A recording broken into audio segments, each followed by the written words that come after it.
അപകടത്തിൽ പരിക്കേറ്റ് ചികിത്സയിലിരിക്കെ മരിച്ച ബിലീവേഴ്സ് ഈസ്റ്റേൺ ചർച്ച് സഭാധ്യക്ഷൻ അത്തനേഷ്യസ് യോഹാൻ മെത്രാപ്പോലീത്തയുടെ സംസ്കാരം സംബന്ധിച്ച് തീരുമാനമെന്ന് എപ്പിസ്കോപ്പൽ സിനഡ് ചേരും. ഡാലസിലുണ്ടായ വാഹനാപകടത്തിലാണ് ഗുരുതര പരിക്കേറ്റത്. തിരുവല്ലയിലെ ബിലീവേഴ്സ് ആസ്ഥാനത്ത് രാവിലെ 11 മുതൽ പ്രത്യേക പ്രാർത്ഥനകൾ നടക്കും. വിശദാംശങ്ങളുമായി ന്യൂജേഴ്സിയിൽ നിന്ന് മധു കൊട്ടാരക്കർ ചേരുന്നു. മധു, എന്താണ് വിവരങ്ങൾ? ഈ സംസ്കാര സമയം സംബന്ധിച്ച കാര്യങ്ങൾ, എവിടെയായിരിക്കും സംസ്കാരം?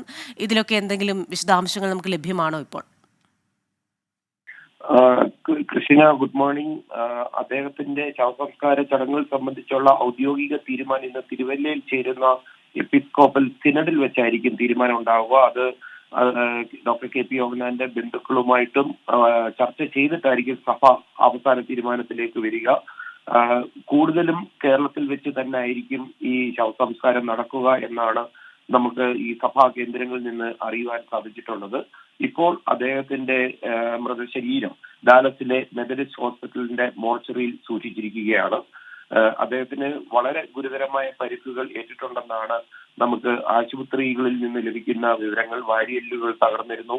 അതുപോലെ ശ്വാസകോശത്തിൽ നിന്നുള്ള രക്തസ്രാവം പൂർണ്ണമായി നിർത്തുവാൻ സാധിക്കാൻ പറ്റാതെ പോയതാണ് അദ്ദേഹത്തെ ഈ മരണത്തിലേക്ക് പോകാനുള്ള കാരണമെന്നാണ് നമുക്ക് ലഭിക്കുന്ന റിപ്പോർട്ട്. കൃഷ്ണ, ശരി. ന്യൂജേഴ്സിയിൽ നിന്ന് വിശദാംശങ്ങൾ നൽകിയത് മധു കൊട്ടാരക്കരയാണ്.